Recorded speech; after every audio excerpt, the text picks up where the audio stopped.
Hi everyone, welcome to my channel. இன்றைக்கி நம்ம இன்ஸ்டண்ட்டான ஒரு தோசை பண்ண போகிறோம். இதுக்கு ஊற வைக்க தேவையில்லை, அரைக்க தேவையில்லை, புளிக்க வைக்க தேவையில்லை. மாவு கலந்துட்டு உடனே சுட்டுடலாம்.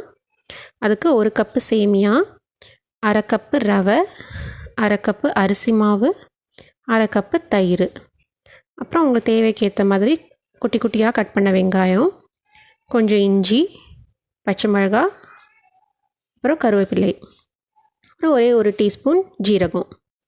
இதோடு சேர்ந்து ஒரு இன்ஸ்டன்ட் தொக்கும் பண்ணலாம். ஃபஸ்ட்டு நம்ம இதுக்கு மாவு கலந்துடலாம். இதில் 1 கப்பு சேமியா எடுத்துருக்கேன். லைட்டாக இப்படி கை வச்சு க்ரஷ் பண்ணிக்கலாம். ரொம்ப நீளமாக இருந்துச்சுன்னா அதை லைட்டாக க்ரஷ் பண்ணிக்கலாம். அப்புறம் 1/2 கப்பு ரவை, 1/2 கப்பு அரிசி மாவு, 1/2 கப்பு தயிர். ஃபஸ்ட்டு 1/2 கப்பு தண்ணி விட்டுடலாம். தேவையான அளவுக்கு உப்பு, இஞ்சி, பச்சை மிளகாய்,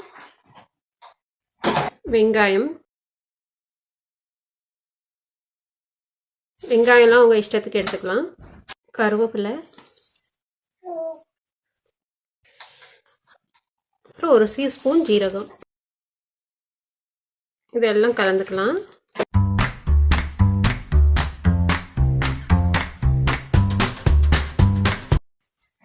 இன்னொரு 1/2 கப்பு தண்ணி,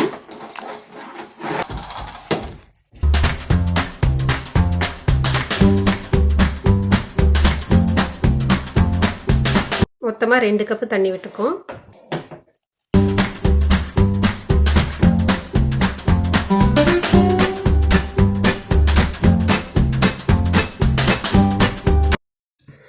நம்ம ஒரு 15-20 நிமிஷம் ரெஸ்ட் எடுக்க வைப்போம். அதுக்கப்புறம் வேணால் இன்னும் தண்ணி ஊற்றிக்கலாம்.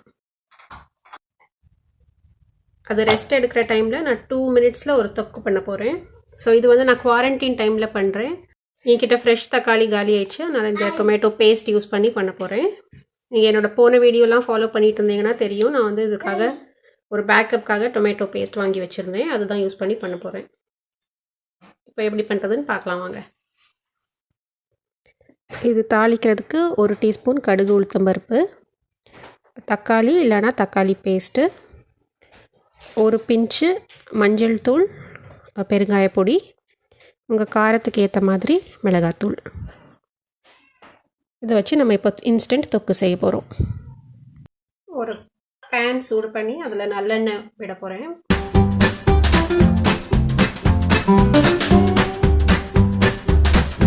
ஒரு 2 ஸ்பூன் நல்லெண்ணெய். எண்ணெய் சூடானதும் அதில் கடுகு,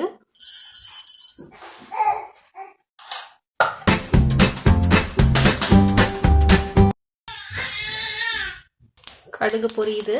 இப்போ வந்து உளுத்தம்பருப்பு போட்டுக்கலாம். இது ஆப்ஷனல் தான். கடுகு உளுத்தம்பருப்பு வேணும்னா போட்டுக்கலாம்.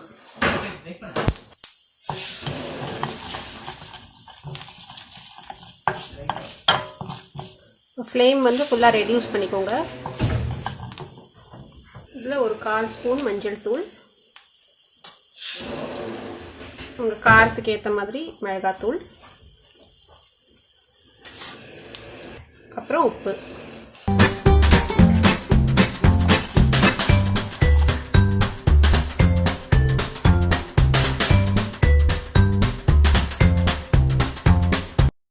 கொஞ்சம் பெருங்காயம்,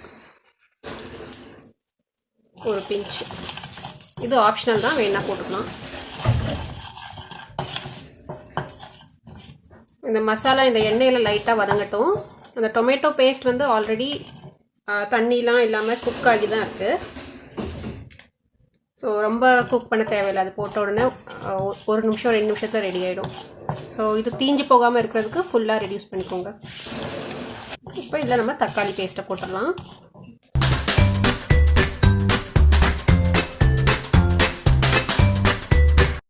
தக்காளி போட்ட உடனே ஃப்ளேம் திருப்பியும் மீடியமில் வச்சுக்கலாம்.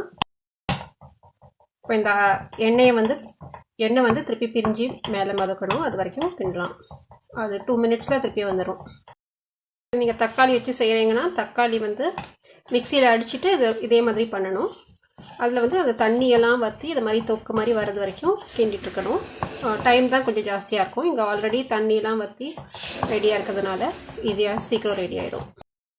ஸோ இந்த எண்ணெய் வந்து பிரிஞ்சு வர ஆரம்பிச்சிடுச்சு. இப்போ நம்ம இந்த ஸ்டேஜில் ஆஃப் பண்ணிவிட்டு இது தொக்கு ரெடி ஆயிடுச்சு. இது வந்து இட்லி, தோசை, தயிர் சாதம் எல்லாத்துக்கும் நல்லாயிருக்கும்.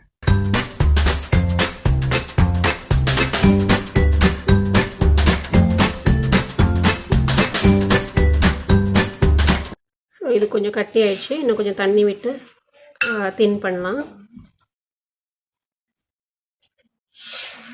இன்னும் ஒரு அரை கப்பு தண்ணி விட்டுறேன்.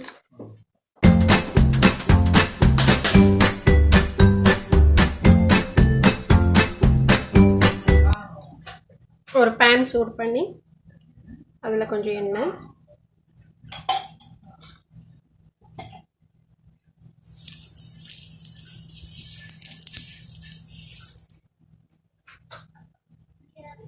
இப்போ சூடாயிடுச்சு. ஒரு தடவையும் மாவை நல்லா கலந்து விட்டுக்கணும், ஏன்னா அடியில் செட்டில் ஆகிடும். கலந்து விட்டுட்டு நம்ம கையால் தெளிக்க போகிறோம்.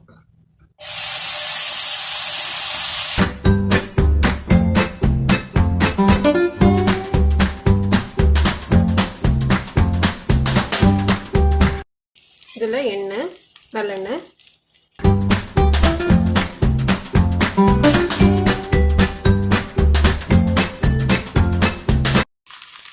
இந்த ஓட்டையிலாம் நல்லா எண்ணெய் விடணும்.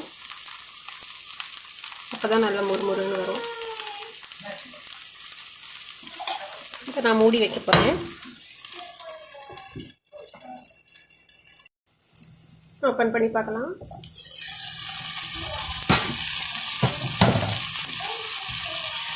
இங்கெல்லாம் ப்ரௌன் ஆகிருக்கு, ஆனால் இந்த சைடு இன்னும் ஆகலை. ஸோ நல்லா ப்ரௌன் ஆகட்டும். குக் ஆகிடுச்சு. ஸோ ஃப்ளேம் ரெடியூஸ் பண்ணிக்கலாம் கொஞ்சம். இப்போ திருப்பி போடலாம்.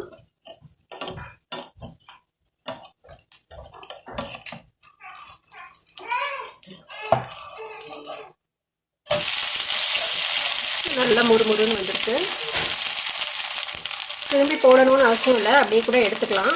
திரும்பி போட்டால் ரெண்டு சைடும் நல்ல முறுமுறுன்னு வரும். ஏன்னா வெந்துடுச்சு, ரெண்டு சைடும் வெந்துடுச்சு. லைட்டாக கிறிஸ்ப் ஆக்குறதுக்கு தான் திருப்பி போடுறோம். இப்போ திருப்பி போடலாம்.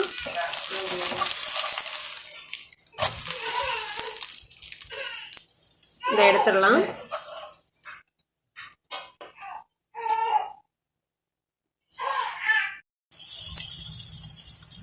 கரண்டி வச்சு போடுறீங்கன்னா அப்படியே போடணும். இப்படி தோசை பண்ணுற மாதிரி பண்ணக்கூடாது.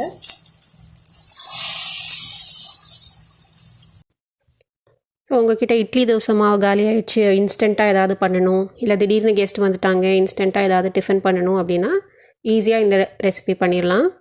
எல்லா திங்ஸும் நம்ம வீட்டில் இருக்கிற திங்ஸ் வச்சு தான் பண்ணுறோம். ஒன்றும் ஸ்பெஷல் இன்க்ரீடியன்ட்ஸ்லாம் யூஸ் பண்ணல. இதுக்கு தேங்காய் சட்னி, சாம்பார்லாம் கூட நல்லாயிருக்கும். மசால் தோசை மாதிரி மசாலா நடுவில் வச்சு சாப்பிட்டா கூட சூப்பராக இருக்கும். இது ட்ரை பண்ணி பார்த்துட்டு உங்கள் ஃபீட்பேக்ஸ் கமெண்ட்ஸில் சொல்லுங்கள்.